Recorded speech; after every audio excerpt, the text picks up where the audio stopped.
Namaste and greetings. I, Arunima Marva, researcher at IMPRI, Impact and Policy Research Institute, Prabhav Evam Niti Anusandhan Sansthan, Nai Delhi, extend my warmest welcome to you all to IMPRI, #Web Policy Talk. Today, we are gathered for a special talk on women and mental health by Professor Rachana Johri. This deliberation is a part of the State of Gender Equality, #Gender Gaps series, and is organized by Gender Impact Studies Center, GISC, IMPRI.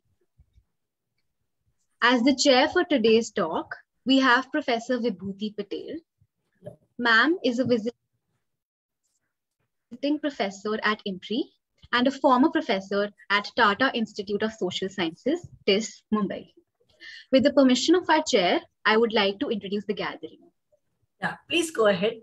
Introduce all the panelists. Arunima. Yeah. Okay. So our esteemed speaker for today's session is Professor Rachana Johri. Ma'am is the Director of Center for Psychotherapy and Clinical Research, Dr. B.R. Ambedkar, University, Delhi. We welcome you, ma'am.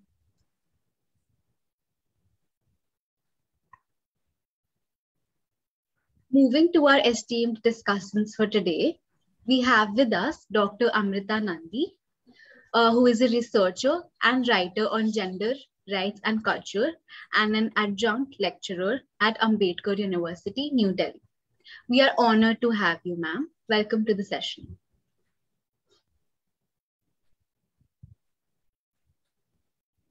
Thank you, Arunima. Thank you. We are delighted to have with us Dr. Cicilia Chettiar, who is the head of the Department of Psychology at Maniben, Nanavati Women's College, Mumbai. We welcome you, ma'am. Thank you, Arunima.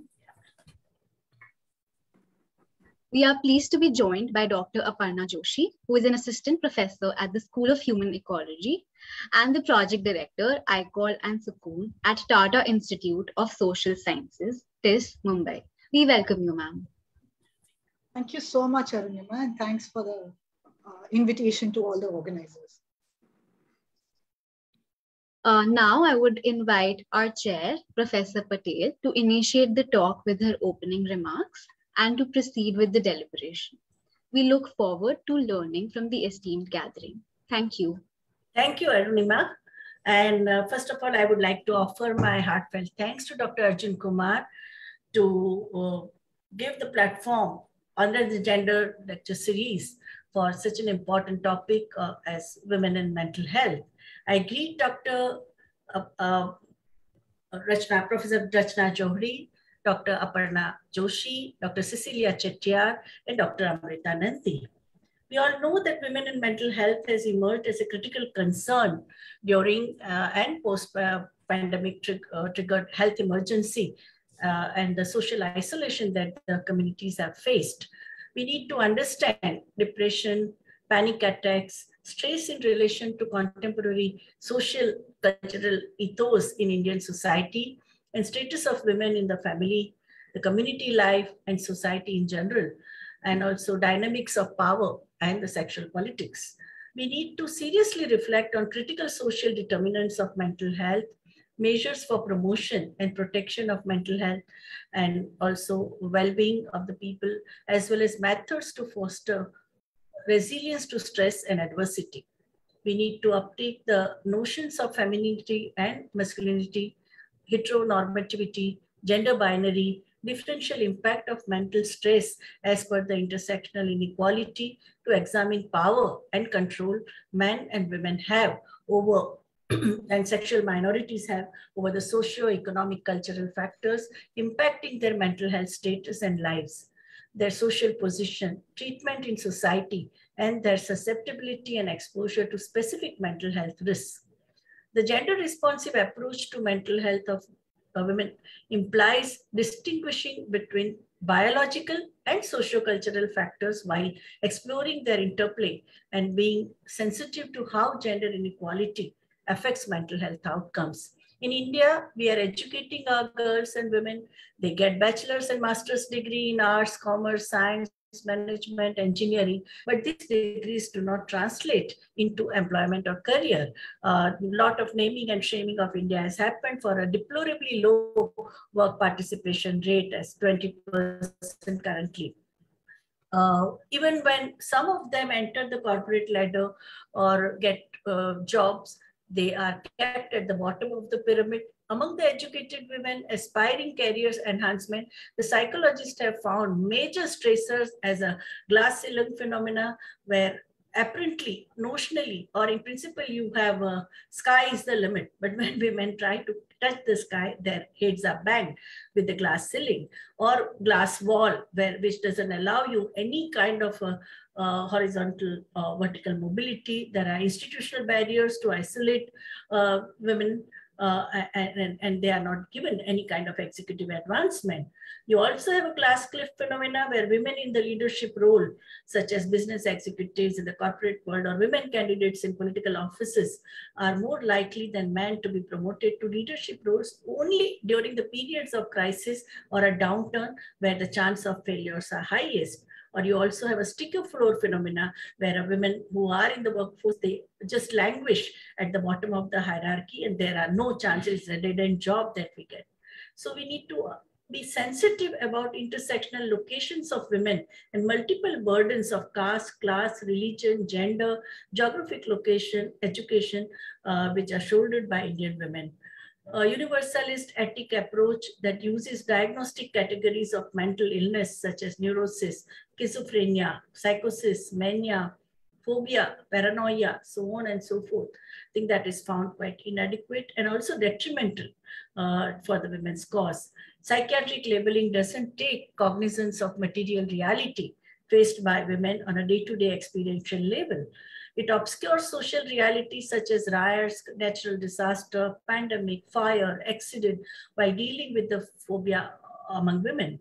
While AMIC approach emphasizes cross-cultural psychiatry and evaluates phenomena of mental illness from within a culture.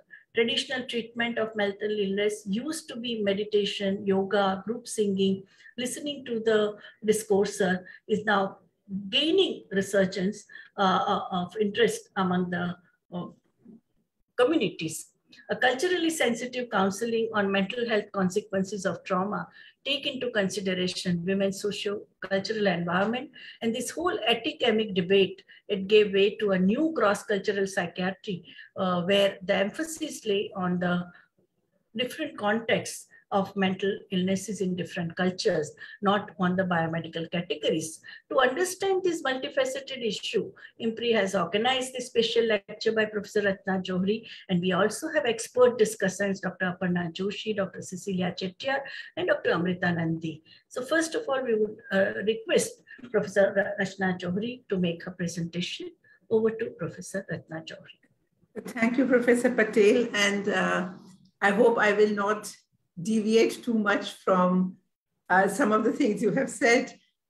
We will have an interesting discussion, I hope, towards the end. So let me begin right now and let us see where we reach.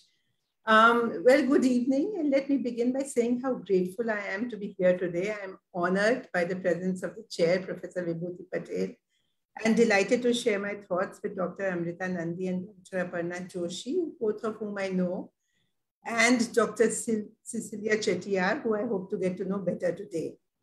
It is a great privilege to be given this opportunity to reflect on an issue that is of crucial significance in the lives of women, the question of our mental health.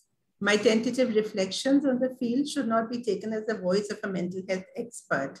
Rather, in speaking on the subject, I will draw upon my reflections as a critical feminist psychologist who has been concerned with women's subjectivities in the deeply patriarchal worlds that make up India. To place myself further, my thoughts on mental health are drawn from my close encounters with both those who suffer from mental illness, from knowing the potential for psychological distress within myself, and several decades of close association with those working towards the alleviation of such distress, beginning with my work at Sanjeevani to my present location as a director of the CPCR, which runs Ehsaas, the low-fee clinic for alleviating psychological distress at Ambedkar University, Delhi. In some ways, the problem of mental health for women remains that of finding ways of exploring the world and finding a self without facing rejection and violence for breaking boundaries. In the world of urban India that I know best, images of womanhood proliferate, with individual women finding themselves located simultaneously in seemingly contradictory discourses. A part of their self is negotiating being a daughter of a caring mother, registering also her losses as she struggles to find a balance between her care for her daughter's well-being and the demands of being a good wife. Another part is struggling with issues of body image in an act of surveillance of the self, searching for sexual exploration, yet wary of the dangers inherent in it. While the trauma of violence is one aspect of psychological distress, mental health issues often emerge from nameless absences and fraught identifications that seem difficult to organize into a livable self. This should not, of course, imply that mental health concerns are not equally significant in the lives of men and those who do not identify with the gendered binaries of men and women. I'm also well aware of the limitation of speaking of women outside of their multiple social and other locations. The bridging of the terms mental health and women clearly does not also imply the absence of reason or capacity amongst women. Clearly then, to speak of the mental health of women is to reflect upon the relationships between the structuring of subjectivity within social worlds in ways that produce forms of psychological distress and the emergence of symptoms that simultaneously point towards distress and protest. That many women survive, thrive, and have become primary persons in the engagement with mental health is what enables a discussion such as this one. Indeed, I cannot imagine my own struggles with distress without my many women friends and family, my therapists, and the words of feminist writers across the world. The idea of mental health has gained acceptability and popularity in the last decade within India. Deepika Padukone comes immediately to mind as a spokesperson for awareness of mental health. The opening of this space for conversations on vulnerability is a significant moment in the Indian context. Yet the figure we see is of an incredibly beautiful and articulate upper-class woman. She epitomizes survival, but one which may seem unattainable to many others. In other accounts too, I hear of people searching for ways to look after their mental health. Always somewhat suspicious when a radical idea becomes too popular, I believe that the term mental health needs some analysis, particularly from the perspective of women. I hope at the end to be able to make the point that while psychological distress is an inevitable aspect of human life, for women, the feminist slogan that the personal is political is nowhere more evident than in our engagements with questions of psychological suffering. Although often thought to be the purview of psychologists, psychiatrists, neurologists, and others, in reality, the terrain can best be understood through a highly interdisciplinary perspective that draws from sociology, feminism, psychoanalysis, disability theory, as well as movements such as the LGBTQ, the global mental health movement, disability movement, and the perspectives of survivors. The terrain of mental health requires a nuanced understanding from the perspective of women. In view of these, it may be useful to share the structure of this talk quickly. Briefly, I will break up the talk into 4 sections. The first one being a discussion of the idea of mental health. I will then look briefly at the reconceptualization of questions of mental health in the last 2 decades, and then follow this up with a question of women's subjectivity in India before attempting some discussion on policy. So in terms of the idea of mental health, you will have noticed that I have placed mental health in inverted commas for the sake of this talk. Let me clarify from the start that in doing so, I am not denying the very real question of a form of suffering that has been labeled diversely across time. Acknowledging the reality of psychological distress, I will nevertheless take a critical look at the key terms mental and health.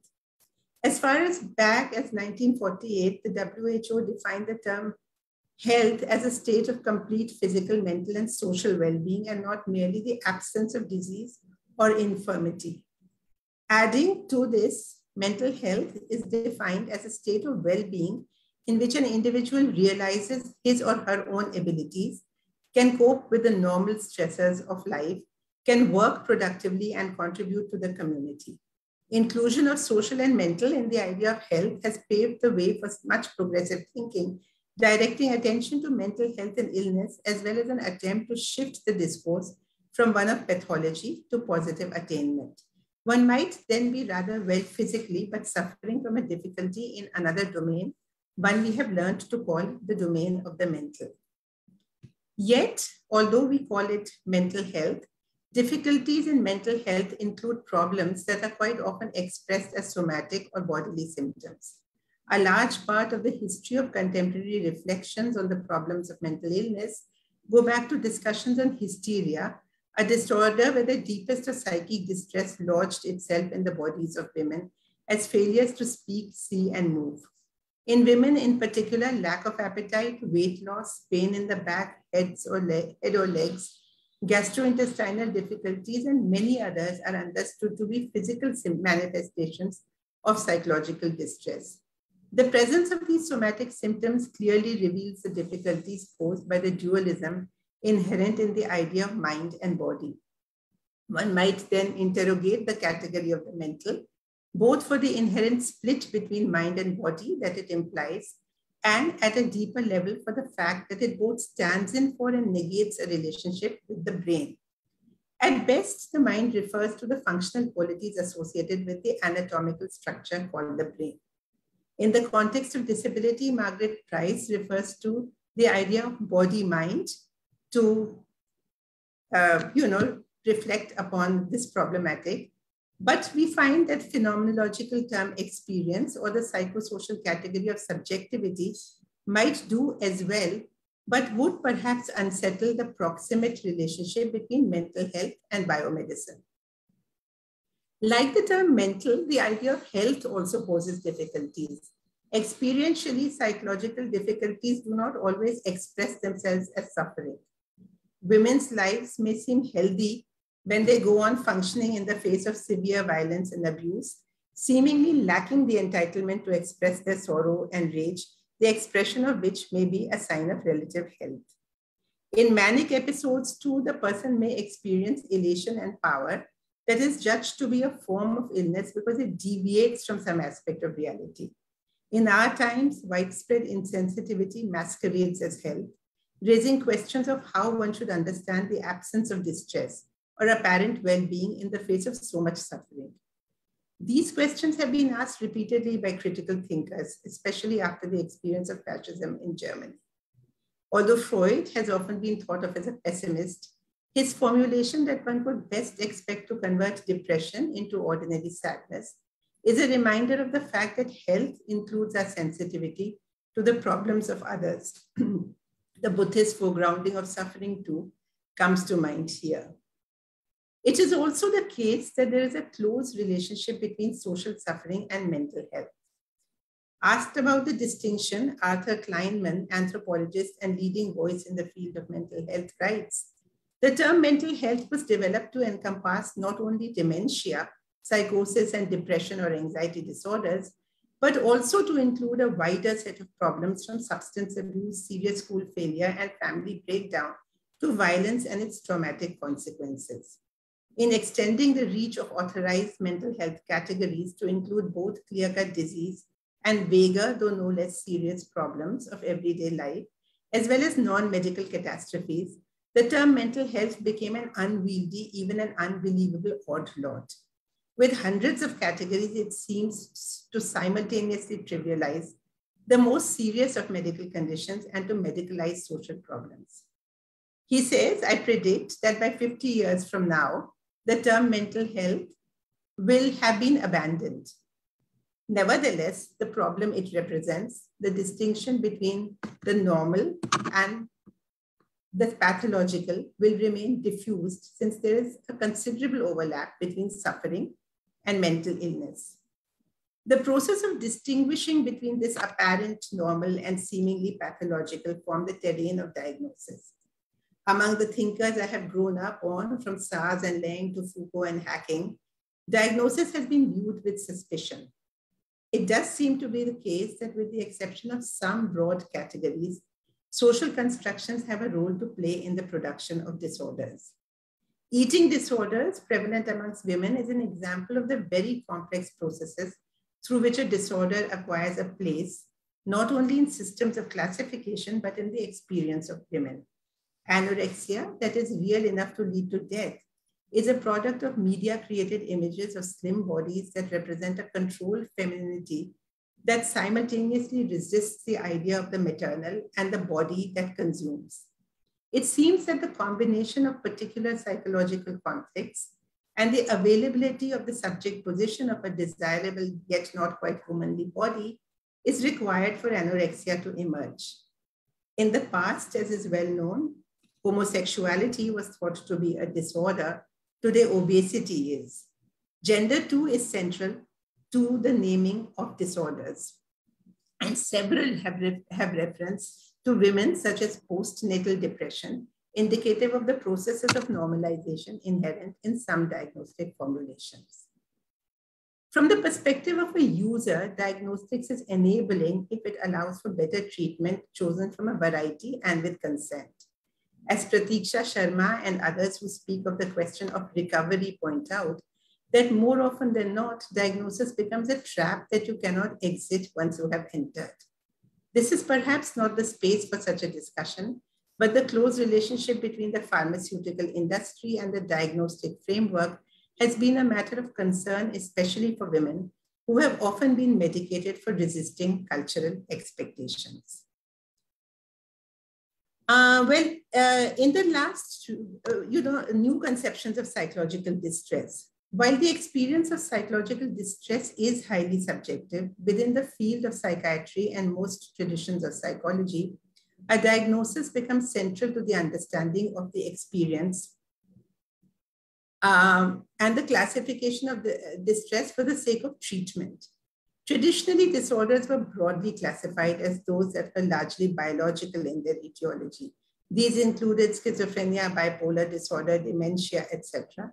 Other disorders such as depression, anxiety, phobia, and obsessional disorders were thought to have their origins in traumatic experiences, inappropriate patterns of learning and thinking, and difficulties within the self.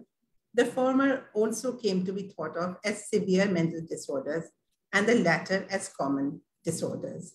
The increased concern with mental health has resulted in several new initiatives over the last 2 decades, mostly led by the WHO and what is now called the Global Mental Health Group.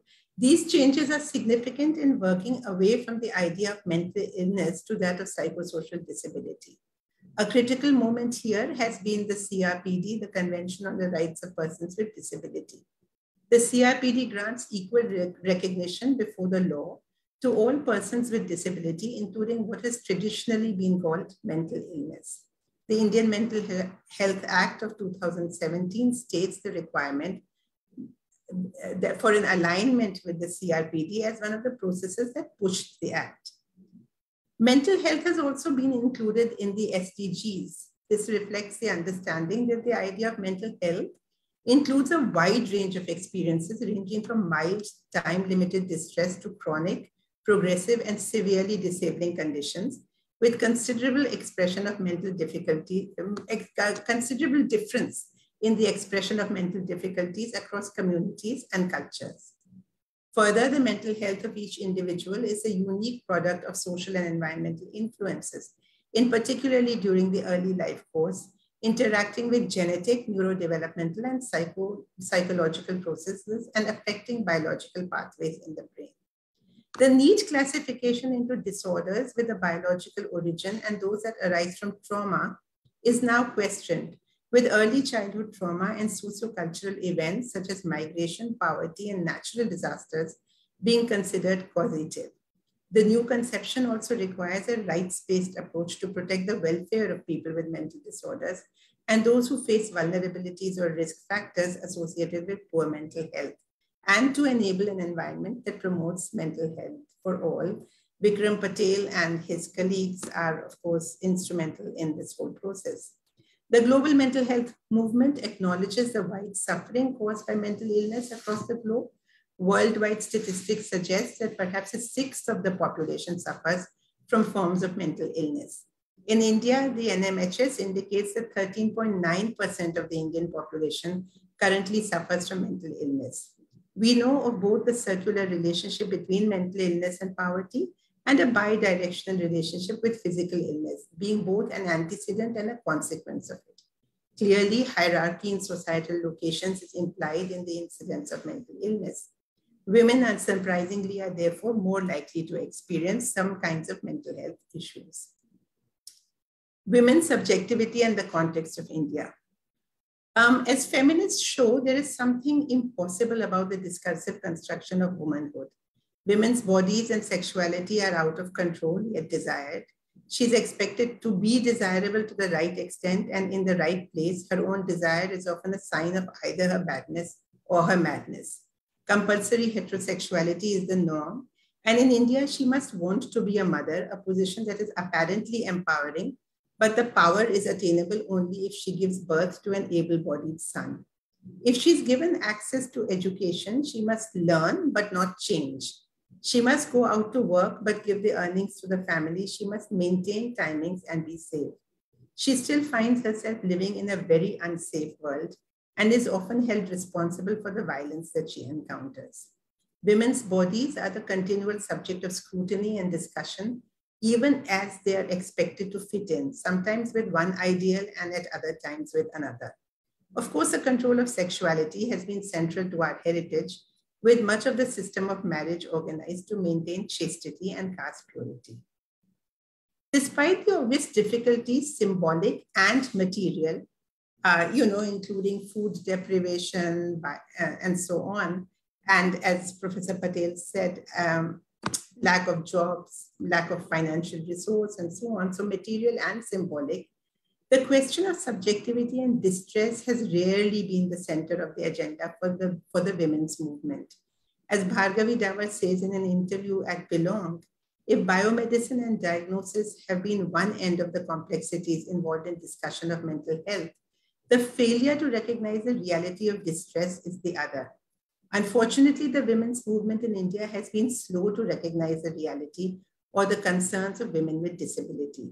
The refusal of the women's movement to accept the problem of psychological distress seems to come from the belief that the framework of rights and an analysis of social oppression is sufficient to overcome distress. In doing so, feminists have perhaps unwittingly aligned themselves with the perspective of the autonomous, able-bodied subject with the rational mind. The problem of psychological distress that can become disabling and the woman who encounters it are both rendered outside and in shame. In fact, many of the institutional spaces that should be supportive of women's growth and the articulation of their selves are experienced as lacking. As the first space where children encounter both love and power, images from the family, often unconscious, form a significant part of us. Unfortunately, too many women are uncertain that they were wanted or loved. Too many have seen their father's violence against their mothers. This may take the form of shaming and derogatory speech, criticisms of the body, possessiveness, and the withholding of monetary resources, marital rape, and beating. Clinical experiences repeatedly reveal the trauma associated with the viewing of such abuse. In terms of their own emerging subjectivities, it leaves children confused with the nature of gender and of intimacy, and of their place in the ensuing violence, where they sometimes take up the role of the protector, feeling guilty and anxious as they witness this. Children themselves are often abused physically and sexually, predisposing them to later episodes of trauma. The family's gatekeeping of a woman's sexuality is also a source of distress amongst young women. Paradoxically, the need to hide enhances their difficulty, pushing them towards unsafe sex, abortions, and violence. Bhargavi Davar, writing from 1999 onwards, discusses the mental health of women in India from a feminist perspective. In her analysis, she returns to the distinction between severe and common mental disorders, although she has moved away from this in recent writing. As she points out, after a detailed review of epidemiological studies, there is little difference in the extent of mental illness between men and women when it comes to the severe mental disorders, schizophrenia, bipolar disorders, and so on. This is a finding that is generally replicated. Common mental disorders such as depression, anxiety, phobia are seen more often in married women, a fact that Davar accounts for in terms of the coexistence of violence and the function of providing care. For women, at least those from upper caste Hindu families, but perhaps also elsewhere, there is a pervasive sense of homelessness and exile. The homes where they are born do not always welcome them back if their lives after marriage are dissatisfying or violent. Continuous violence leaves a woman deeply scarred, unsure of what she must do to prevent it. Such helplessness and perhaps a rage that cannot find easy expression create the conditions for mental illness. Phenomenologically, it is not surprising that a woman who is never sure when she may encounter violence will be anxious. Her inability to see a way out can create depression. She is unlikely to feel worthy of love and care. She may not even want to live. The situation is complicated by women's socialization and self-definition as caretakers. The combination of continuous caregiving without reciprocity is psychologically draining, particularly when it may not be desired. There's barely any recognition of the fact that not all women want to be mothers. I have often found myself wondering if some of the postnatal depression that women experience is not a melancholic response to a role that they did not want or were not ready for, and one which is difficult to express. Dr. Amrita Nandy, who is here with us, has written about child-free women, but the space for this choice, while increasing, remains small. Increasingly, men have also vacated the space of elder care, increasing the care burden on women. In this context, the recent provision of childcare leave is a welcome step, but is available only to those in formal spaces of work and only for the restricted domain for care for the child. The care of aging parents and others does not count as care. Even where families may be more positive spaces, women find themselves facing violence and abuse in multiple locations, from schools, playgrounds, streets, and campuses, workspaces, and in situations of political conflict. It would not be an exaggeration to say that the freedom and safety required for mental health are often missing from women's lives. Ideally, the psychological well-being of women requires widespread changes in most institutional spaces. At a more micro level, the acceptance of a woman's despair and anger is an important step towards her well-being. Psychological distress, while lacking the agency of political critique, does contain an element of protest. The despair that accompanies the protest comes from feelings of anxiety and guilt, and an injunction towards silence, particularly with regards to those you have loved. The fact that women are socialized to be relational means that the other's gaze is more often taken within. For women then, there are often moments of confusion about who they are and what they want. This is critical to the question of mental health, and one where practitioners may have varied points of view. I have used the word symptom earlier, deliberately to refer to a feeling of being somewhat unwell, somewhat distressed that emerges in the face of unknown conflicts and stresses. Quite recently, someone called me to say she felt something was not right, but she had no clue to what it was. Should this nameless quality get quickly medicalized in a bid to restore health? Or might it turn out to be a springboard for mental health? A voice within her asking herself if this is what she really wants. This voice is a source of resistance to the dominant descriptions of womanhood in our world. In the many spaces of research, teaching, and conversations around me, I have found that women do not look for alternative spaces and new narratives of themselves. We have found these in the women, I have found that women do look for alternative spaces and new narratives of themselves. We found these in the women who called us on the helpline during the pandemic at Ehsaas, in our clinic at AUD, and even in the narratives that unfold during research processes. In a sense, then, the feminist vision of mental health must make space for psychological crises and minor disruptions of functioning. It is an engagement with crises that will generate the capacity to imagine and dream beyond the dominant descriptions of idealized and socially appropriate womanhood. Our experience suggests that after the initial distress, women are often able to visualize a new life for themselves. Sometimes the distress will pass off even after a few conversations. When scars are deeper, it may need time that we must rest in a neoliberal world. I will now move to a little bit to the question of policy. I would say here that my work has been informed by many scholars, Bhargavi Davar, whom I have already referred to, Renu Adlakha, Professor Amita Dhanda, Pratiksha, Reshma, and Professor Anita Ghai, Professor Hani Oberoi, and others. I'm not really a policy person, but on the question of mental health, I do feel that there is, in some senses, I think the point I'm making about safety, about freedom, about access, these are extremely significant to mental health because these are what create the potential for positive well-being in everyone and including women. However, leaving that aside for the moment, there are several points I would like to make. First of all, it has been widely commented that the Mental Health Act of 2017 is in the right direction, but it is not sufficient. There is a greater need for clarity on the rights of people with serious psychosocial disabilities.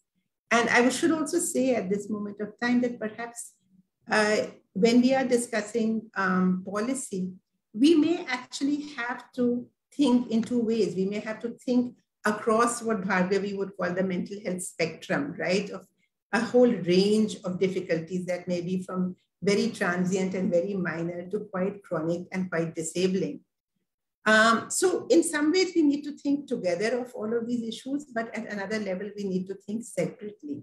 So when we think separately, we do realize that, the budget allocations on all aspects of health, including those of mental health, need vast enhancement in India. The WHO states that in India, there are 0.3 psychiatrists per 1 lakh people, 0.7 psychologists, 0.07 psychologists, and 0.07 social workers, while the desirable number is much, much higher than this. If women do experience chronic or serious debilitating psychosocial disability, mental illness, call it whatever you want to, they do not actually have access to psychiatric care, to good hospitalization, or to even a small community-based, a local health center with a once-a-week availability of a psychiatrist. So that is one serious problem. And I do think also that it is important to bring in survivors and users into the decision-making process, particularly women with a feminist orientation. Advocacy around the contemporary understanding of psychosocial disabilities, particularly of a more severe nature, are required. We will need health policies which are flexible and person-centered.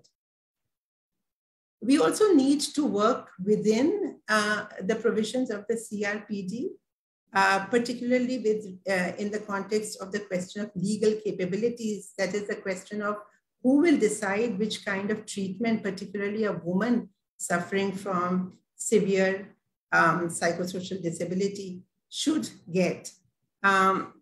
This is, of course, a very difficult problem to work with.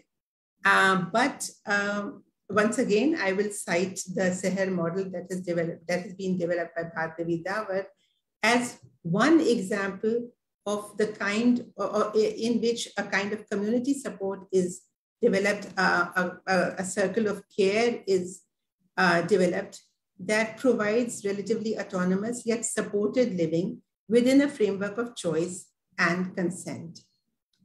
In terms of policy, we also significantly need to work when it comes to those with severe psychosocial disabilities on their representations in the media. They seem to be represented quite often as homicidal or, odd, which is in marked contrast to our experience of, living and working with people who have these kinds of disabilities. We have also, of course, to think about the question of psychological distress across the multiple locations that women occupy in India. And I do think that as people associated with universities, we need to facilitate more research. Perhaps it would be interesting to have situated ethnographies that foreground distress and resilience amongst women from different locations. As I think of the present, it seems to me not very difficult to imagine that the controversy over hijab may have left several Muslim girls in a state of heightened anxiety and stress. Similarly, for Dalit women, violence in public spaces may make that a greater difficulty for them than the violence within the family. Beyond all this, I feel that a lot of work needs to be done to alleviate the suffering for the many, many women who in fact are suffering from what used to be called the common mental disorders, that is depression, anxiety, post-traumatic stress disorder, phobias, and so on and so forth. And here I have been a bit worried, and those of us at AUD have tried but failed to gain recognition for the category of the psychotherapist. The Mental Health Act 2017, in fact, does not give recognition to the psychotherapist, while all over the world, psychotherapists work and have been found to be effective in assisting people in distress without medication, simply through establishing a relational context and working therapeutically. At AUD, Ehsaas provides therapy that is either free or at a very low cost for a very long period of time. And we have a huge waiting list. Unfortunately, we are going through a crisis in the sense that at the moment, we do not have that many therapists working for us. We do not have the funding for that. But for the longest time we did, and we have huge waiting lists, and we have worked with very seriously disturbed people, both women and men. Perhaps at least 100 people with suicidal tendencies have worked with us in the last few years. Apart from that, I think that we need to work towards creating group work with women. We also need to work on the training of lay counselors from local communities, people who have been selected from villages or small towns because they seem to have the capacity to empathize and to listen, to give them some fundamental training, and then to use them as facilitators of mental health in their own local areas. Suicide rates are very high in school and institutions of higher education, and this is the age group of adolescence, and young adulthood is extremely vulnerable. I therefore feel that both universities and schools must be equipped with extremely high quality counselors and psychotherapists. But importantly, it is also significant that though they be allowed to work autonomously, not as people whose job is to maintain the structure, but in fact, people whose job is to listen to the distress of the students.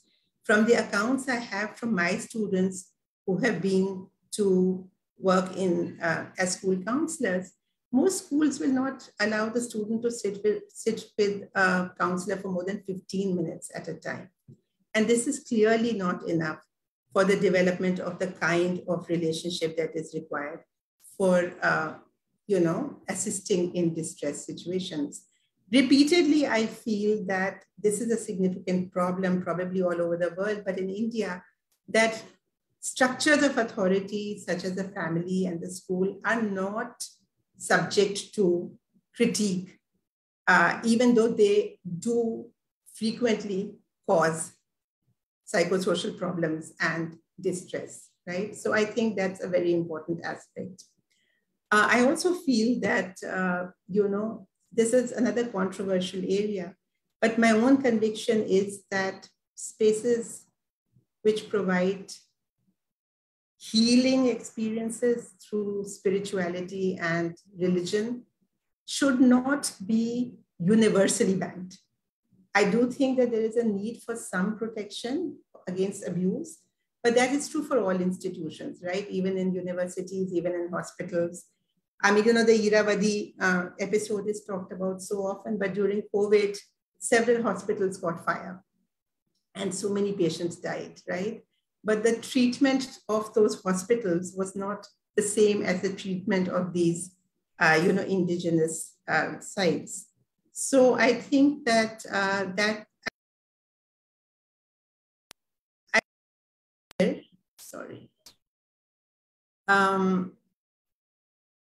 I seem to have said a lot, not really in the domain in which Professor Patel was pointing, but hopefully not contradicting her either. So thank you.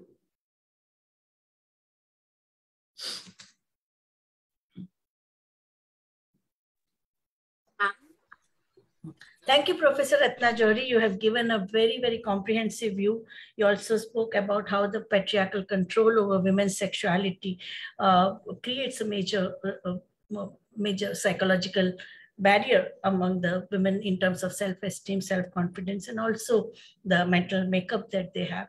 Education, where a very, very, very poignant reality that you learn but don't change. I think that is also causing major contradiction, and also right-based approach, which you talked about, and also socialization, the role of socialization, and the decision-making power of survivor. And I think that I would like to connect with our experience in the women's movement, that during 80s, when women's groups started providing support to survivor of violence, I think the decision-making was a very important element. Women's movement provided fresh inputs in terms of individual and group counseling, and also consciousness-raising exercise that we all had. Otherwise, all of us would have been in mental asylum by now. It was the women's movement and the collective consciousness we arrived at, which allowed us to get rid of so many patriarchal baggages, and also the self-limiting attitude that we had about ourselves, and the self-concept that we had, and the mutual counseling that enabled us to share experiences, problems, feelings, dreams, utopia, action plan for rebuilding the shattered lives in a non-threatening environment that it provided. And this feminist consciousness allowed us to recognize that what we perceive as personal problems are shared with others in a non-power oriented atmosphere. So I think this is one very important learning. And I think you also gave some of the examples where these elements are still there in a community-based support system that is created by certain organizations, and Bhargavi Davar's experience, and the whole consciousness raising, which can be seen as enabling women to overcome false consciousness. I think that is also very important, and how we become self-dependent decision makers, and also emotionally self-reliant that we become in this process. And Aparna Joshi has directly worked, because I met I visited Bapu Trust when Aparna was heading, she was the face of Seher project. I would like to ask Aparna that your journey began with Seher project, but now you have expanded your work both in terms of intensity and the scope and the canvas that you are covering through your Center for Human Ecology. Would you like to share your experiences and what are the learnings in terms of micro, meso, and the macro level policy intervention? Sure. So do I go in the order first, or do I, because the order that was shared, I think I went last, but if I'm permitted, I can jump in. No, here. because the way she spoke, I did not have concept note Fantastic. from Thank you so Jory. So I think Yeah, it connects directly because she Thank has you so much. affiliated Sure, Seher yeah. 3-4 times in her Thanks a lot. presentation. Thanks a lot. Yeah. Thanks a lot. So I think thank you, Vibhuti, for giving me this opportunity. And first of all, I think congratulations to Professor Rachana for such a comprehensive coverage of the topic. And I'm going to perhaps, repeat some of the themes, but I'll also try to keep it fresh. And definitely, I think, Vibhuti, what you have asked me to do is to talk from an interventionist perspective. And at heart, I'm an interventionist. So I'll try to sort of, present my thoughts in that manner. Let me just first position myself and give you an outline of what is it that I plan to speak today. So first of all, as I said, that I am an academician, but I'm also a researcher, a trainer, a therapist myself. And I'm hardcore interventionist at heart because I'm always interested in conceptualizations which are applicable, which help people solve problems also at some level, or which help find solutions. And of course, I'm somebody who is herself, I identify as a cis woman. I'm a client to my therapist. So I'm wearing multiple hats, and I'm going to talk whatever little small, sharing that I need to do from all of these positionalities. So I'm going to talk about quickly touch upon 4 points. The first one is why is it important to connect women or gender issues with mental health quickly? How to conceptualize women's mental health, and third is how do I understand about women's ideas of mental health? Who is the right person to talk about women's mental health? And the fourth thing, as I said, I'm an interventionist at heart, so I would definitely like to talk about some responses that are quickly required, right? So I will try my level best to avoid what has already been shared. But I think it always helps as an academician to give some numbers, so it appears more academic, and you have read and done some job. So we are talking about large numbers, whether we accept the reality of mental illness, the labels or not. We are talking about large numbers of distress, as in 1 in 4 people across the world having some kind of mental health distress or concern, and particularly women overrepresenting almost twice the number in categories such as depression, or what was earlier called, and even global mental health continues to call today, as common mental disorders such as anxiety disorder, somatoform disorder, or your PTSD, post-traumatic disorder. Again, I don't want to quickly jump into the whole problematization of label or diagnosis, but these are the numbers that are available. And I've had the opportunity to work directly with women through 2 projects. That I'm a therapist, so I've been practicing for 25 years. But currently, I run 2 projects at TISS. One is called iCALL, which is one of the leading national level helplines. It's a multilingual, professionally run helpline, but it is completely free of cost for all people across the lifespan. And young people and women are some of the key demographics who call us.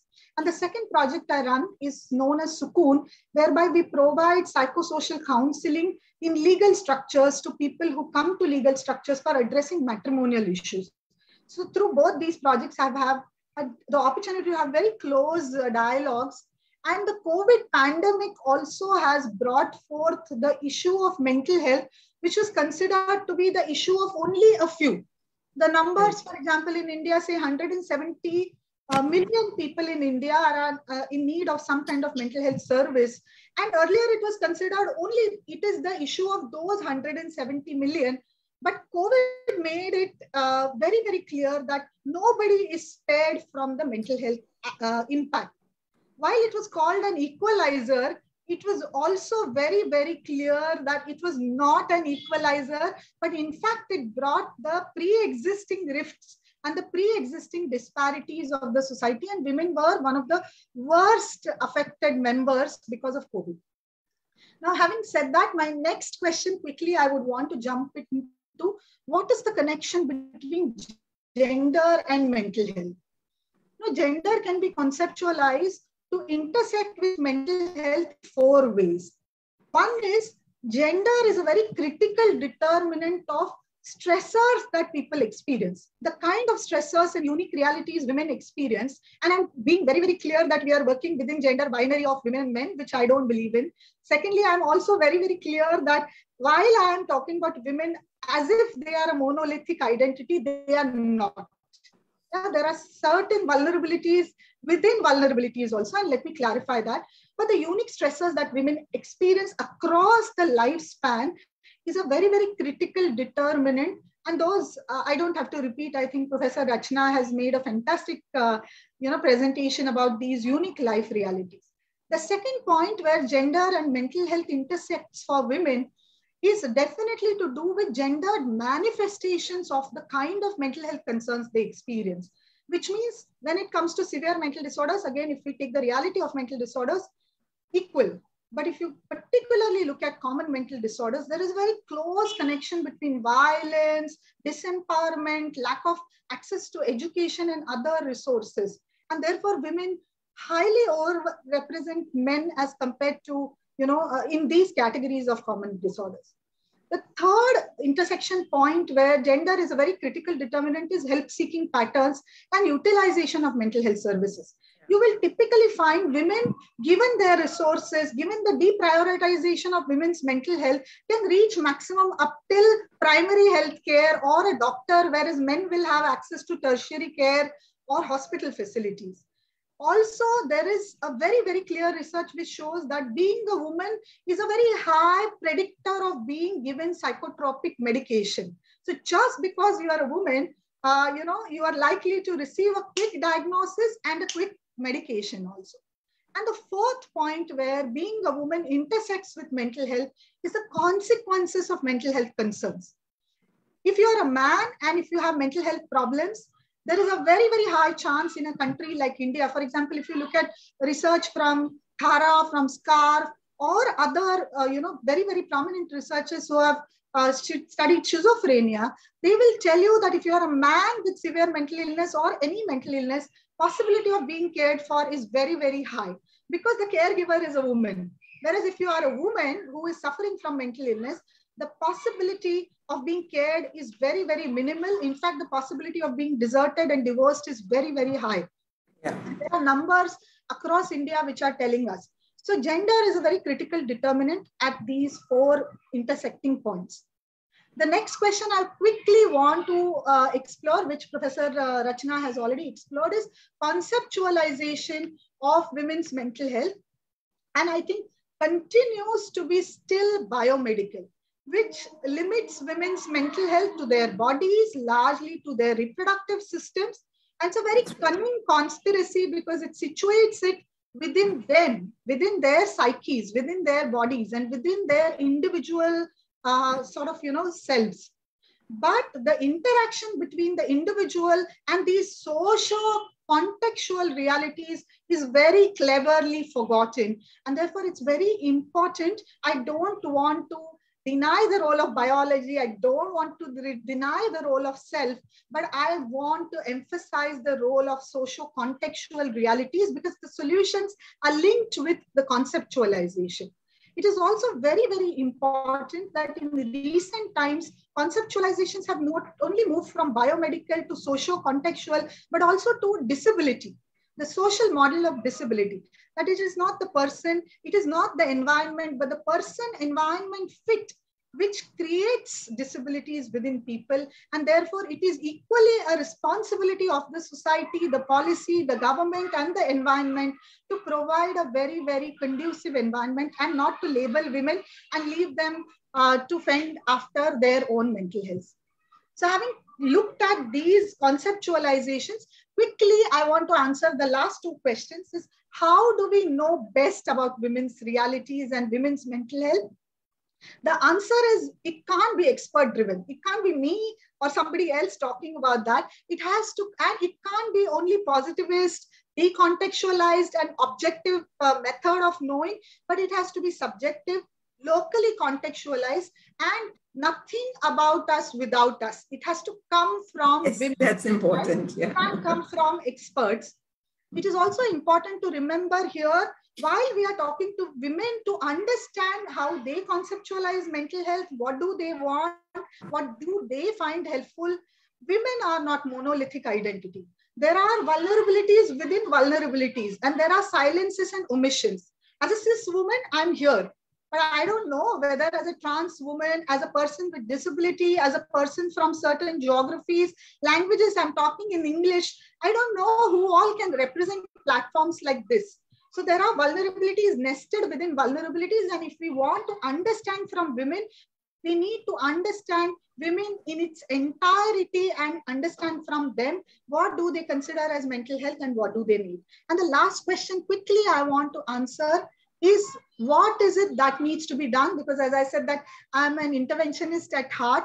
We live in very, very interesting times today. We have progressive mental health policy. We have a progressive legislation, both the mental health legislation as well as the disability legislation.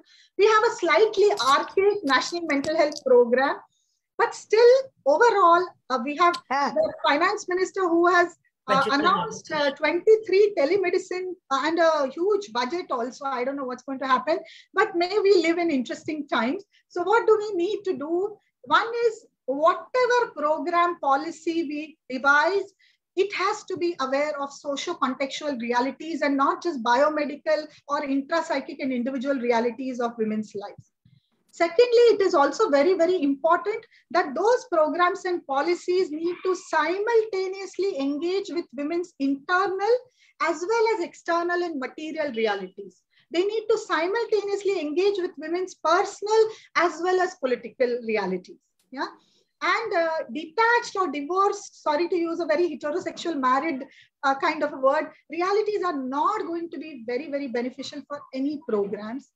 It has to have inclusion of women in all decision making. User survivors have to be at the center, driving seat of some of these decisions. Gender is not just an health issue. I just want to please say that it's almost that the entire responsibility of mental health is relegated to health ministry. Whereas I find that gender is a cross-cutting issue across all development programs. You take women and child department, you take youth development department, you talk about adolescent health program, you talk about youth empowerment, economic development, gender and mental health have to be, because there is somebody, mental health is not just a mental health practitioners or policymakers issues. It is everybody's issues. Therefore, it has to be a cross-cutting theme. And the last 3 points I want to make is the response has to be community-based. Given the disparity that Professor Rachana has talked about in a country like 170 million and less than 9,000 professionals in each category, we can never, ever fix that gap. And we don't need that. Even WHO also says that most of the mental health problems or concerns require non-clinical solutions, which means we require community-engaged responses and we require responses which are rights-based. But last two things I need to say, it needs to include not just women, but men and other stakeholders. I meant to say that. Always with the converted. So we need to talk to different stakeholders. And the last thing is, when we talk to people who are providing care, we need to always keep in mind that please, our programs need to care for those who offer care also. Yeah. Right. Otherwise, we will never have robust structures which will really reach out to address women's mental health. So thank you once again for giving me this opportunity, and I'm waiting to hear from others also. Thanks a lot. Thank you, Dr. Aparna Joshi. I think I liked your this thing, nothing about us without us. In Vacha, we said nothing about girls without girls. So that is our organization slogan. But I think you talked about the socio-contextual reality and the material reality of women is very important. And also the community-based engagement and also involving men also in the and all stakeholders is a very well taken. Now I would like to ask Dr. Cicilia Chettiar, you work with the girls from underprivileged background and multiple hardships they face in your this thing. How do you, as a teacher of psychology, and you are also like you are interventionist, you are not only just a teacher in the classroom, but you also, what are your experiences and last 2 years, the kind of work you have done proactively? Can you share some of the learnings of those experiences? Thank you, Vibhuti ma'am. I will answer your questions very, very directly because it's exactly what I was planning to talk about. Professor Johri, I so loved listening to you because you touched upon so many points that I wanted to talk about. With your permission, I will also perhaps elaborate a little more on what you spoke about, reconceptualization of distress and women's subjectivity in India. But I'll start off with what Dr. Aparna Joshi spoke about in terms of what do we do? What is the action plan? So yes, it is community-based mental health. I think we have to make it now a people's movement.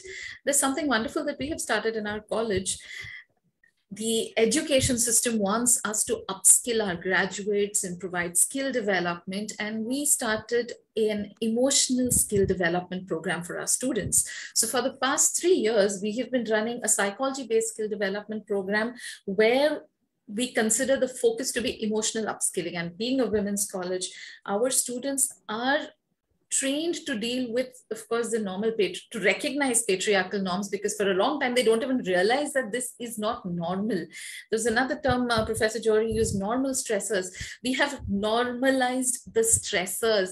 Like, ma'am, shaadi to karni hai, ma'am, aisa to hoga hi. Like, I have to suffer. It's just a given. The fact that we have normalized it. These questions have to be first brought out to the surface and then presented to the students so that they can answer whether they want to make this a stressor in their lives. There was quite a bit of discussion about whether you should be married or not. Being a single woman, should I have a child? It's normalized. I have to get married. I have to have kids. I have to give up my education. And with the pandemic, the standard problems that everyone has spoken about. One mobile phone in the house, there's a son and a daughter, the mobile phone will go to the son. We don't need our daughter to get educated. Daughter needs to help in the house because the working mother is too busy working online, so she can't take care of the family responsibilities. Even the vaccination for the girls. Vaccination, first for the boys. 95% girls were coming to college because their vaccination was not treated as a priority. Not treated as a priority, exactly. So that's when women, the girls, young girls started asking us, what are we doing about this? And the girls who we saw through this program since the past 3 years, fortunately, this program had come up before the pandemic. We saw that they were dealing with their emotional situation far better. And they were excellent supporters to their classmates who had still, or the other department peers who hadn't gone through the program.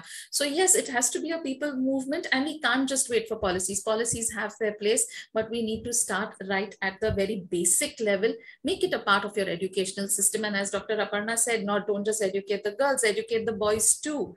They are also the recipients of stigma. They also suffer as a result of this because of the expectations, patriarchal systems. It's very simple topics we took: emotional regulation, resilience, substance abuse, and sexuality. So many girls are now questioning, do I have to get married? What if I'm feeling attracted to some other woman? And it is okay, the normal cisgender definition, there is a question mark. Another great movement that we have in our institute, which we're proud of, is a student-run cell called Satrangi Hak Se. Students are demanding clarity about their sexual orientation and they want to talk to each other about it without judgment from the teachers even. So it's a program entirely run by the students where the teachers are not allowed. Even during the pandemic, they had their own online sessions, an entire social media campaign running for it. These are women coming together for women in the in the sense of male woman, but we also have so many victories.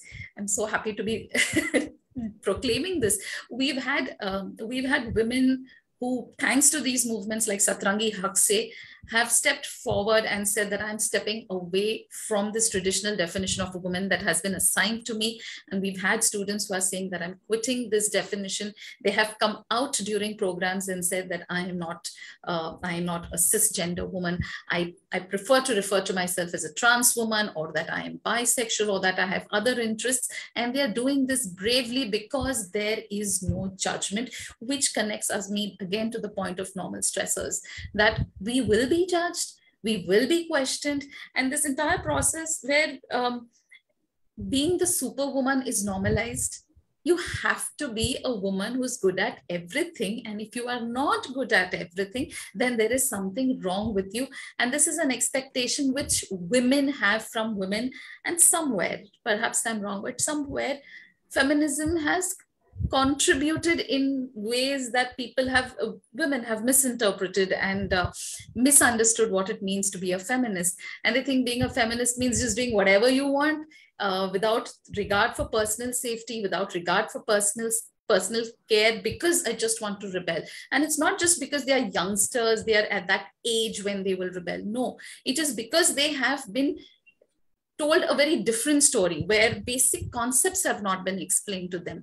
And all these social contexts, all these social situations are interfering with their ability to step forward and take a simple decision of whether I want to study, whether I want to quit, whether I want to work, whether I want to put myself first. The entire conceptualization of what is psychological distress is now at the mercy of, am I following the norms which I didn't even know were norms? I thought it was my essential reality. And that is what we are facing in the college, to awaken, so to speak, our young women to question. And with the associated economic stresses that came along with the pandemic, the pressure is still on the girls to take up a job. Simple thing like giving tuitions. Why can't your brother take tuitions for the other kids to add to the income? No, he's not patient, he can't do it, I will have to do it. So the pressure of studying, looking after the house, providing for the family income. So adding to the family income, though you're a girl, is normal. But if you want the mobile phone for your studies, is not normal. And it's okay. So there's also a challenge over here when we are raising their awareness and we're telling them, ask these questions, and they realize that this is not normal, this is not okay. The first hit that they get, the first hit to their psychological composure that they get is that, oh my God, I've been taken advantage of by people whom I trusted, by people who are considered to be my family. And here comes the institute. The institute needs to support. As you spoke, counselors need to be independent. They have to be functioning on their own, but it is not going to happen. No matter how well-intentioned you are, either the counselor's salaries are not coming in, or there is not enough time because the pressure is, oh, she barely attends lectures. And even when she's coming to college, why am I going to send her to the counselor's office? A lot of support can be generated by private individuals, by CSR. In fact, our counseling cell again is running independently because it is sponsored by an independent foundation, and the institution has taken a hands-off approach saying we will not interfere. So there are possibilities, there are things that are happening where we are. My first step, I think a lot of discussion is happening on how can we deal with the problem. But at the college level, we are first realizing that women don't even recognize, our young girls don't even recognize that it is not okay. You don't have to be a superwoman all the time, that if you're feeling upset and you're tired, the normal term which is used for our young girls a lot by their family members, you're so lazy. The judgments of laziness and incompetence which they have made their reality without and therefore affecting their emotional state, not realizing that they are not lazy, they're not incompetent. It has nothing to do with that. It is probably a role they don't identify with. It is probably a task they don't connect with. It is probably a decision that has been imposed on them. It is sometimes just purely lack of energy, low hemoglobin, such basic things they are unaware of. Lack of vitamin D, which we recognize as big turning. It's another epidemic altogether, which also affects your mood. Such basic realities are missing. Yes, everything that you say is correct, and you're talking at a very, very global level. Yes, we have to work at the global level, but let's talk about what is happening on a daily basis. And coming from an institute which represents a group of kids who want to do better, but who don't know how to do better. Is it my job to tell them what is better? No, it is just our presence which allows them to come into their own and to be in their system. There's a lot of, another interesting statement Professor Johri made about the confusion about the identity and about what is wanted. Here we are finding a lot of confusion with regards to their sexual orientation. They're questioning the standards. They're questioning, why do I have to be in a marriage where I am going to face the normal stressors, when I could be in another relationship where I will, of course, have another set of normal stresses, but it will be my choice. So the kind of problems they used to have probably about 30 years ago about intercaste marriage and interreligion marriage is now coming up with orientation and relationships with people of the same orientation. And it is a huge, huge task to hold these people, these young women together, which is why collaborating with agencies which provide the expertise and which can help them in this particular area, so that the students don't feel that my teachers will come to know and they will know exactly what I'm thinking. So creating that anonymous, safe space, non-judgmental, non-threatening space for them. Speaking also as a therapist, the number of clients that we see, of course, I'm not sure if this is the experience of Dr. Aparna too, but very often we see women who come in for therapy far more than men who come in for therapy. And something very interesting, men are constantly ambitious, next step, next step, next step, next step. But with women, they come to a certain space and they're like, okay, now I don't know what to do. And they don't recognize that there is a mental block, which is why the ambition has kind of somewhere petered out, and they're like, oh, I've done all that I could. And this is usually in the 35 to 45 age group, where they feel that, okay, I have done so much, my mother, grandmother, or whoever else is in my circle has not done it. And then the questions of inadequacy, the questions of incompetence, the questions of maybe I'm not being fair to my family. All those questions make them experience a whole set of other disorders. And again, when they come in for therapy, we just raise this simple awareness that, is it really, are you, and the standard statements, oh, I'm always anxious, I'm always depressed, I'm always fighting. My husband tells me I'm always doing kit. My kids tell me that I'm always angry and grumpy. The recognition that this is their stand or their demand for an identity, for a space. And Vibhuti ma'am, you spoke about the glass cliff and the glass ceiling and the glass wall.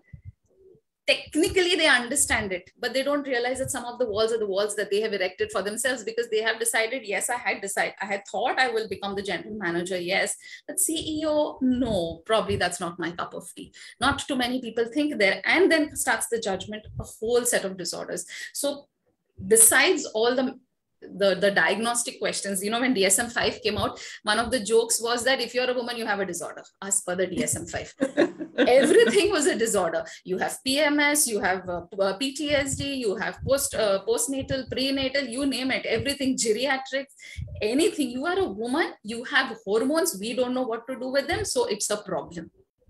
And this particular understanding and this statement was made today by a male psychiatrist.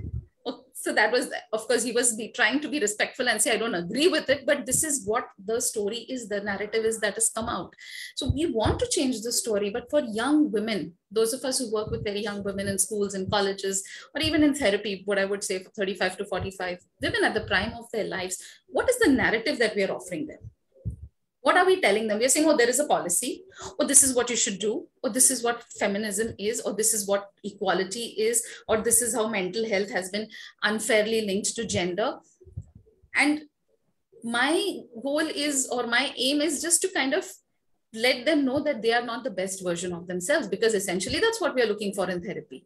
Yes, the mental health terminology, we have all their questions, as you raised, Professor Johri, when you spoke about the idea of mental health. But for convenience sake, if I take the concept of mental health, the term, what is wrong if I have certain questions and if I'm not following the norm? If I'm not following the norm, there is something wrong.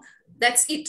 I am wrong, I am bad, I am not supposed to be dependable, I don't want a child, so I'm selfish, or I am thinking too much of myself, there's arrogance. That's one of the other gender-based issues, maybe, but that's also become a mental health issue. Oh, she's also not daily right. Microaggression, because now everyone in Mumbai is talking about microaggression in the ecosystem.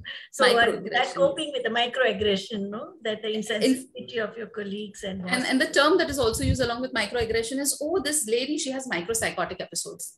Micropsychotic episodes. Why? Because she decides to make a stand and she will not take no for an answer or succumb to whatever unfair system is being presented to her. But I have not heard too many people say that this man is having micropsychotic episodes, no matter how much he is flying into a rage and breaking things and being unfair. Yeah, so I'd like to end with this note on what is the narrative that we want to set, not just for our students, for the young women, yes, but also for women all over, that the term very commonly used right now is neurodivergence. A lot of people are using this term. Initially, it was meant to be used only with the spectrum, but people now recognize that you are not functioning in typical ways. So not functioning in typical ways, not typical to the norms as prescribed by society, not typical to the ways a lot of other women have already been following. So that does not mean there's something wrong with you or that you have a disorder. It means that you're different.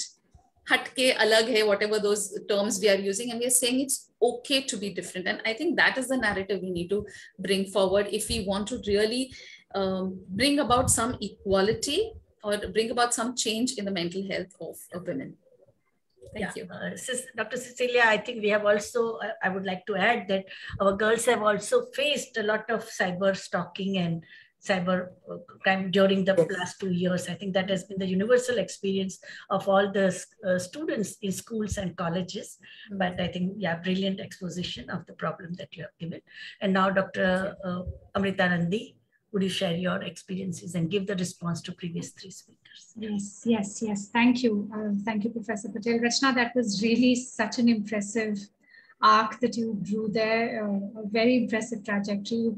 It was compact yet very valuable. It was, you brought in so many textures of women's psychological health, but you also brought up the backstory of what lies behind and beyond the psychological structures, conditions within which this health emerges. And then you've joined dots with these other discursive sides of femininity, subjectivities, the politics of health. So really, thank you so much for this. And I think I'm an outlier here among therapists, but also a fellow feminist and a researcher. And I'd like to go back to 2 points you made.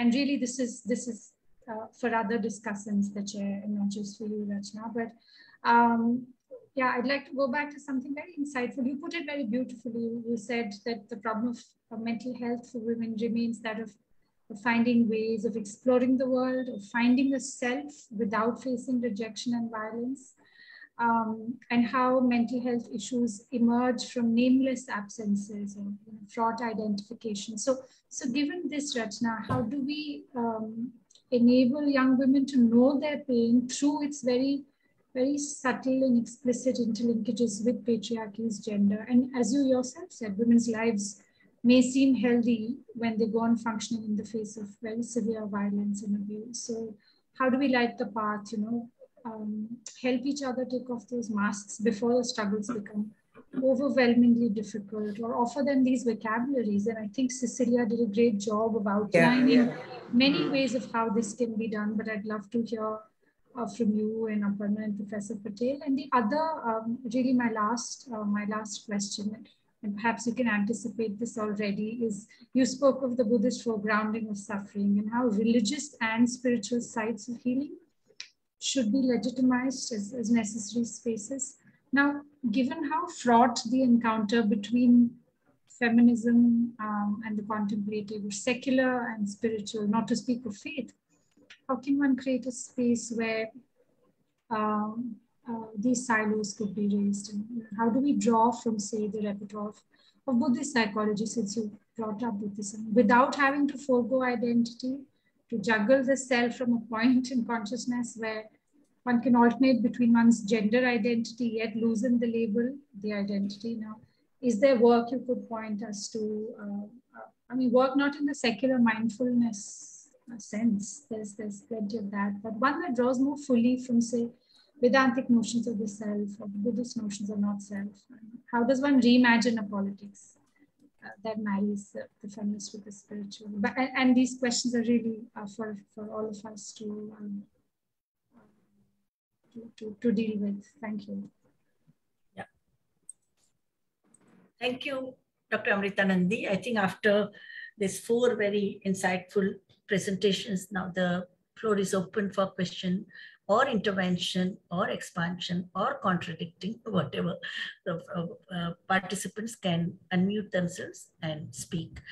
Nobody has raised hand, or I don't see anything, any comment in the chat box. So can I just try to, or actually I think any one of us can respond to this, Aparna or something. But if you'd like, I can try to respond to Amrita's 2 questions first. I mean, they're both quite complicated, Amrita, and I think perhaps I wrote like that because I was also trying to say that it's not altogether so simple sometimes, right? There is in the mental health arena, the problem of, absences, like something I could not feel.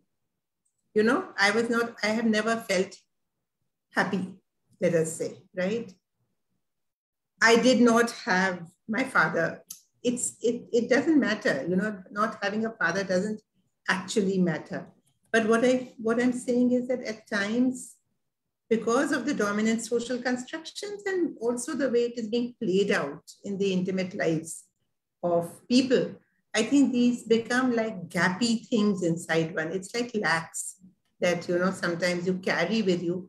And obviously, I agree completely with Cicilia that especially at the right stage, and in fact, young college students are at a good stage for opening out, and in fact, I wrote, theater, music, and I cut it out because I thought, I can write that everything needs to be done. And if everything is done, then the world will be a better place and the mental health of women and everyone else will be better. I mean, we do need spaces.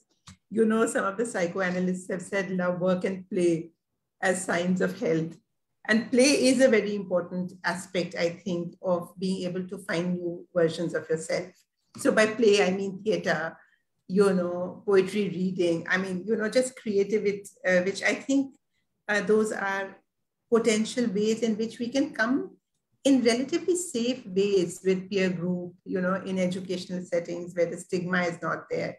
We can start encountering parts of ourselves. So I do think that young people's lives are a good time for these kinds of interventions. And we try to do that too when we discuss it in universities and when we are, with our students.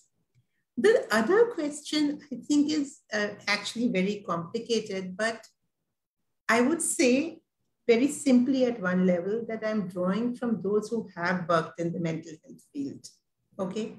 And I think their experiences, okay, so there is one point I want to make here. And that's again complicated. I'm sorry if my mind tends to go in this way, that, there is a relationship between modernity, language, speech, articulation, right? So there are some of us who find it quite easy to say, I feel this, I feel that, I have been troubled by X, Y, and Z, and this is a narrative and a story I want to be able to take to you and discuss it with you and see how I can find answers to it.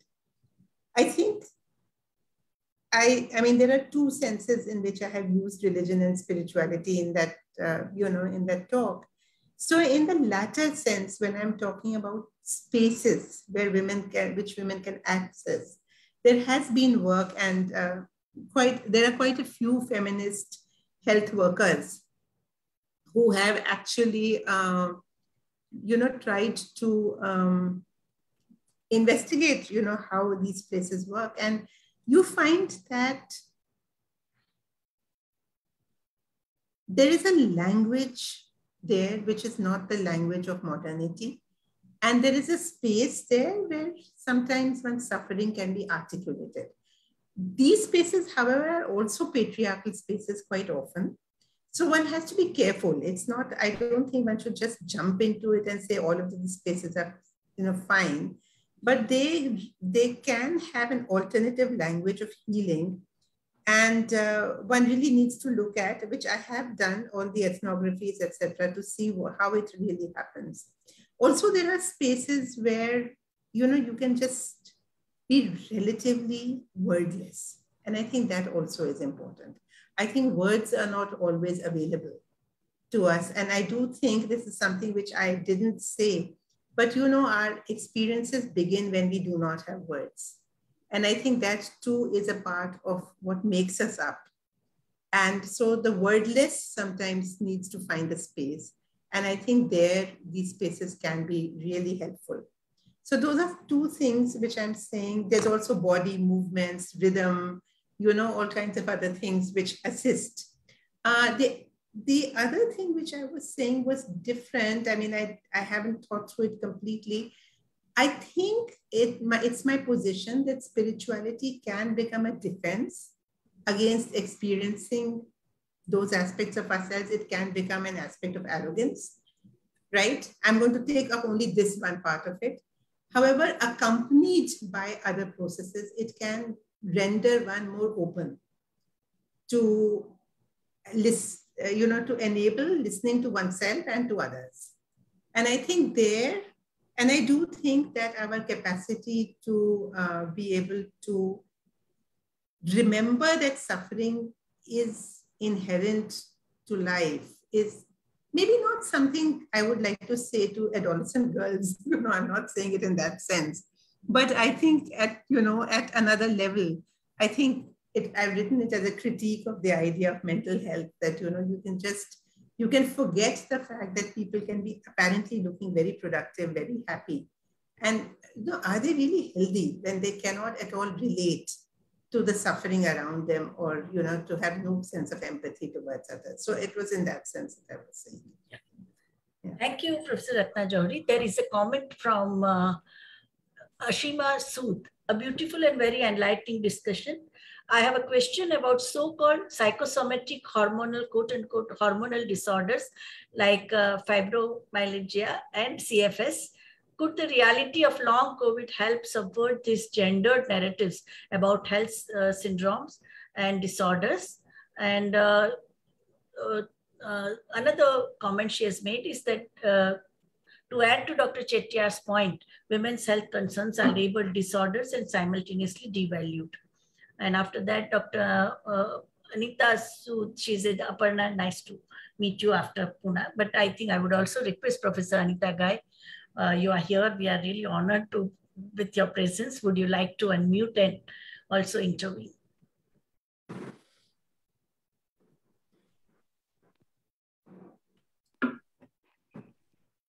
Hello. Yeah. Or any of the discussions, would you like to take this? So hello, Vibhuti, how are you? And hi to everyone.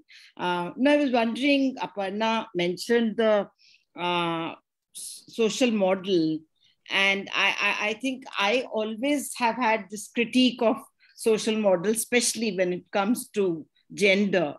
So I was wondering, how Aparna would kind of, find this particular model, useful for, issues about really mental health aspects that are there for women with or without disabilities, I think.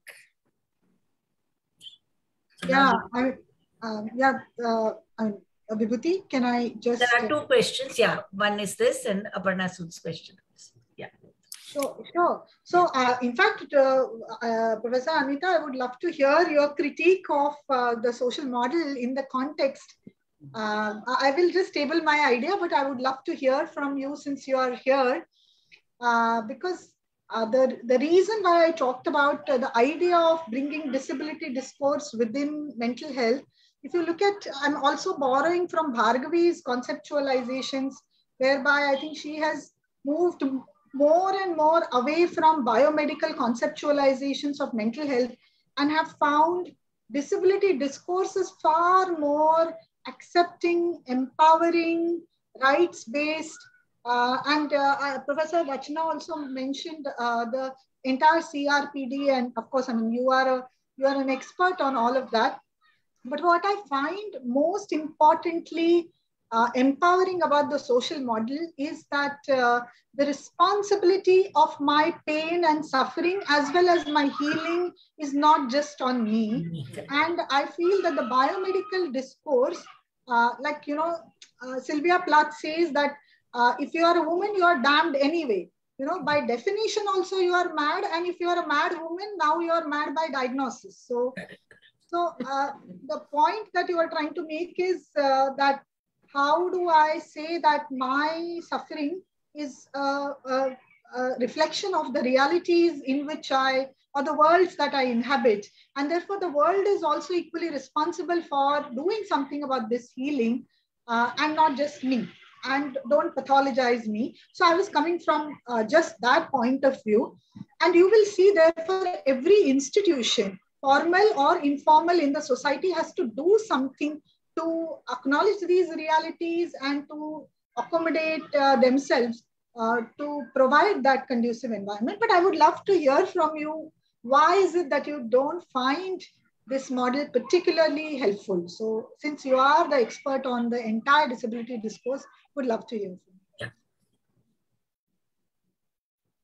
An expert in that sense, but I'm just wondering, I just have more as a, I think, women with disability and having had many love affairs with the doctors.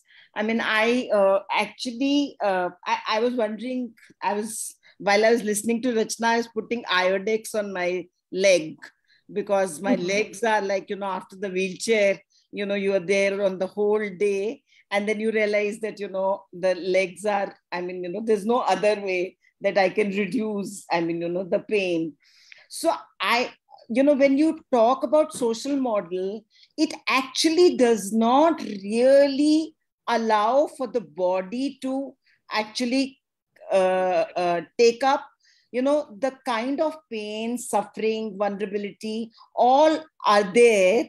I mean, how we can say that there is a playing field. You, of course, you know, used the motto, nothing for us without us and all that. But is it possible ever that pain can be, you know, erased by having a, you know, a better society in one sense? That's because right, yeah. You have some of the parts which the body in itself is kind of, you know, experiencing it, you know. So I think that is something which I really have a problem with the social model, you know, because I mean, even when you take up, like, for example, sexuality, I mean, of course, the rights are there. You know, you can also say that, okay, fine, you know, there's a playing field.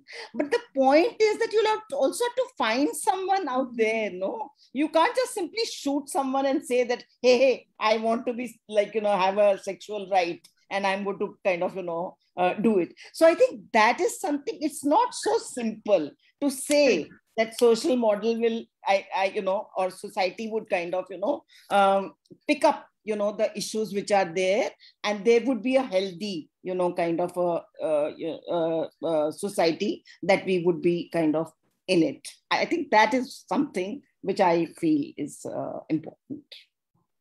Yeah. Thank you, Professor Anita Gai. There is a comment by Dr. Veena Vaswani, forensic expert. Would you like to unmute and elaborate your point where you have talked about the postpartum conditionality of women and how the medical fraternity responded? Dr. Veena Vaswani. Hello, are you there?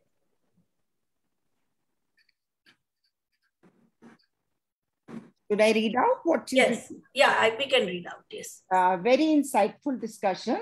When I was doing internship, more than 3 decades ago, every women's post-delivery complaints, no, it's gone somewhere. Yeah. Hello, Wait. Dr. Veena Vaswani. Can you pose your comment? Are you there, Dr. Veena Vaswani? Then I think we move to Indu Agnihotri's comment. And she says that, Ratna, since you mentioned it, a query, how how come the women's movement emerges as the favorite whipping horse for all? The very assumptions that all the presentations built upon with regard to the lives of women and gender were and are based on learning from the vast, diverse, and hard-gained experiences of the women's movement. Yeah, that's what I would also fully endorse it. Yeah. No, actually, I can also apologize, Indu, for making this statement. It is, in fact, I'm quoting from Bhargavi. But, I do agree with her, otherwise I wouldn't have quoted.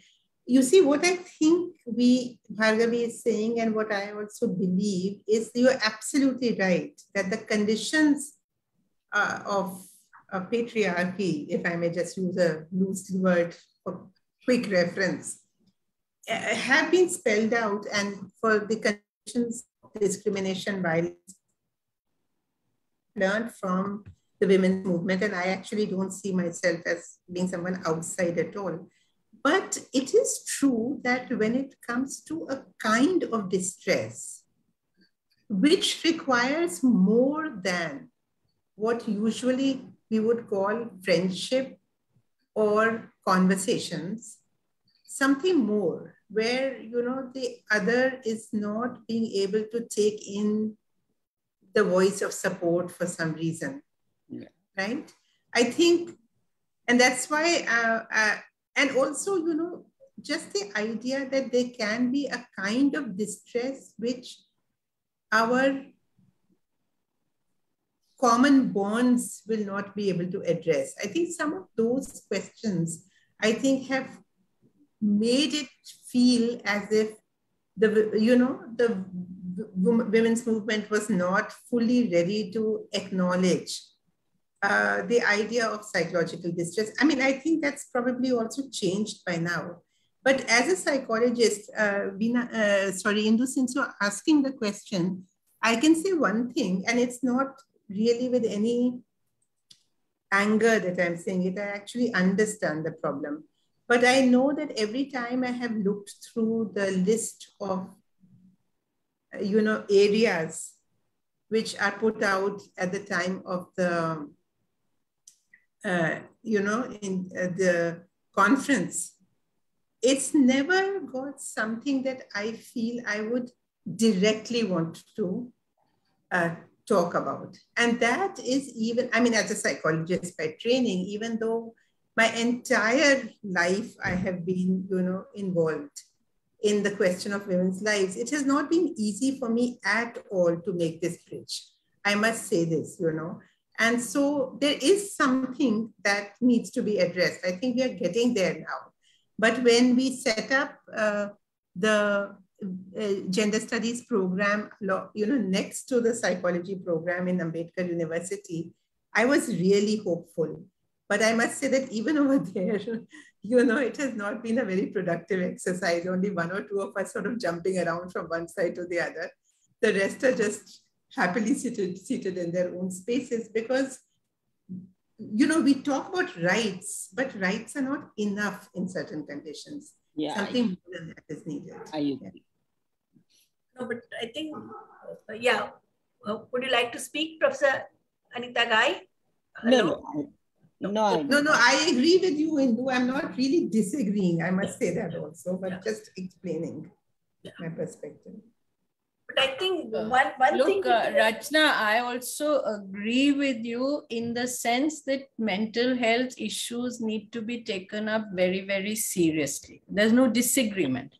The reason why I'm putting this comment out is that somehow in almost every discussion that one attends, very often, the comments, the most critical comments are coming about the women's movement. What I'm saying is that the women's movement has made this space, which is this, where has this space for discussion on violence, domestic violence, the distress that you are talking about, where has this space and how has it come? And you look at it in terms of the 70s, I mean, 50 years ago, when many of us started out on this journey, I'm talking about our generation, I'm not even taking it back further, and there's a rich history there.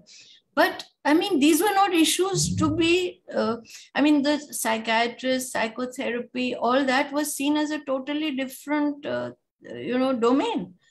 The linkages, the links between distress, society, patriarchy, structures of violence, all that, it is the women's movement which has sort of put it all out there, and through a very long, very difficult experience. It has not been easy for the women's movement. It's not one entity. It has ideologically struggled with itself, but it has opened up that space and platform for different identities to be asserted within the women's movement, and to articulate those identities and as well as the dilemmas. My point is, when you place a criticism, you have to place it in the context. 50 years ago, what was the context of the discussions, both in terms of intellectual space and in terms of social space and movement discourse? I would say the women's movement has in fact done a lot of hand-holding, and almost every activist in the movement who has been nurtured in the movement and who has embraced the movement has played a role of counseling, which was totally amateur, which was maybe wrong. We needed professional help, and I think we got there very soon. Many of us who were involved in those activities at the end, for instance, from my experience in Edo, I could say we used to do a lot of it primarily on Saturdays. People like Kalindi Deshpande and I, we used to hold our head at the end of the Saturday and say, we need a session now. We need a session. Because, the kind of lives, the kind of violence you were dealing with, it was not easy for us. I was 26 years old, the same age as your students probably. Yeah. Okay. Yeah. We were trying to deal with problems and dilemmas which were neither of our making, nor were we trained to deal with. So my point is, when we talk about the women's movement, keep it in mind in terms of how much thought, energy, openness, open-mindedness has been invested in that movement to allow for this space to come about. And I fully know, I'm not saying it with any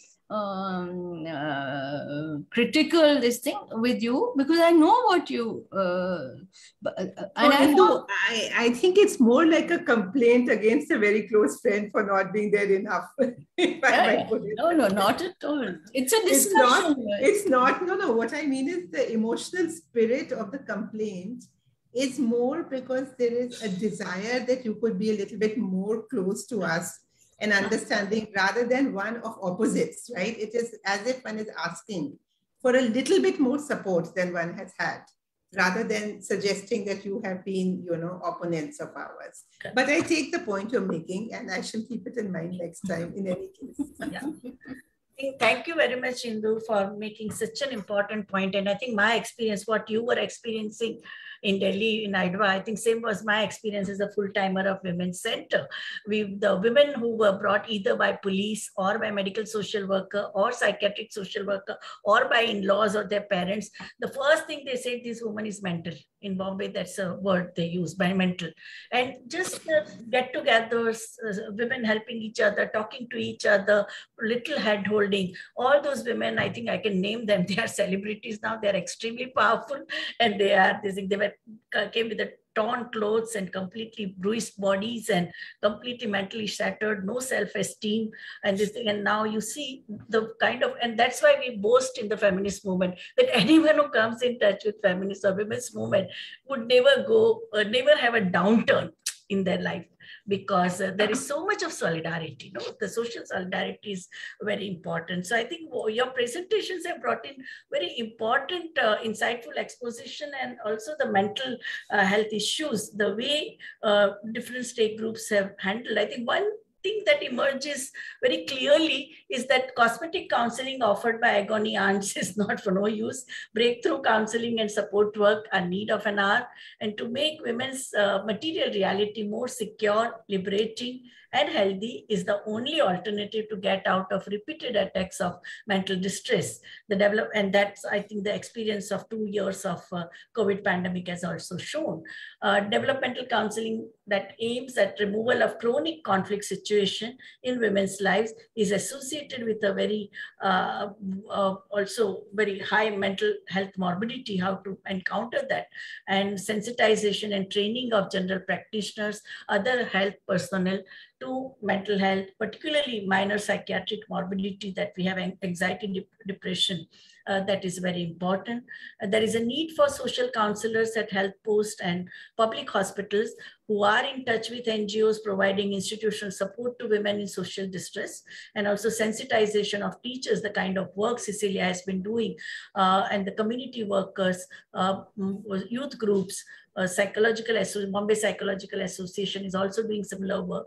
And women's organizations, I think they need to converge and they need to have more such important dialogues and also collaborate in terms of practical intervention. Training sessions for professionals and paraprofessional volunteers should focus on supportive network, group cohesion, and solidarity. Training should include modules on interviewing skills, history taking, mental status examination, and also electronic and print media should also be trained in sensitizing the general public about psychological response to violence and providing information about referral services as women and children affected by domestic violence or a man-made or social disasters that have special psychological need. And I think women's groups came together just within 15 days of the national lockdown and came up with a common poster. They created national level networks with each other, to provide the support for women who were on the move, who were there for reverse migration. And healing is a part of empowerment we all accept. And that's why civil society and the state both should provide more and more opportunities to women of all age groups for self-actualization so that the women can achieve high level of mental health. Respect for diversity, plurality, multicultural outlook, ensure democratic and tolerant milieu that is conducive for mental health of women. And as compared to institutionalization based, mainly biomedical intervention, community or family-based rehabilitation of mentally ill, I would not say mentally ill, but the person facing mental health challenges, I think that's very important that we all need to have a human touch. And all the speakers, I think both the Dr. Johri and all three discussants, all of them emphasized that urgent need for a community-based engagement. And I think I thank all three of you, Prof Rachana Johri, Dr. Cicilia Chettiar, Dr. Aparna Joshi, and Dr. Amrita Nandy. Over to IMPRI team. Thank you. Thank you. Anima, over to you for a vote of thanks. Thank you. As we come to the end of this extremely enlightening discussion, I, Arunima Marva, researcher at IMPRI, Impact and Policy Research Institute, New Delhi, would like to formally propose a vote of thanks on behalf of the Gender Impact Studies Center, IMPRI. We are grateful to our speaker, Professor Rachana Johri, and our chair, Professor Vibhuti Patel, for taking out their time and being with us here for this thought-provoking talk on women and mental health. Thank you. We also thank our discussants, Dr. Amrita Nandy, Dr. Cicilia Chettiar, and Dr. Aparna Joshi for adding their diverse perspectives and valuable insights to this deliberation. I would also like to thank Professor Anita Ghai, Professor Indu, and Professor Ashima Sood. And of course, I thank all our participants who are here on Zoom and on Facebook Live for participating and raising questions, and also to our viewers who will be watching us later on YouTube and listening to our podcast. Thank you again, and I hope you continue to tune in on our future episodes of #GenderGap series, as well as other lined up deliberations of IMPRI #Web Policy Talk. Good night.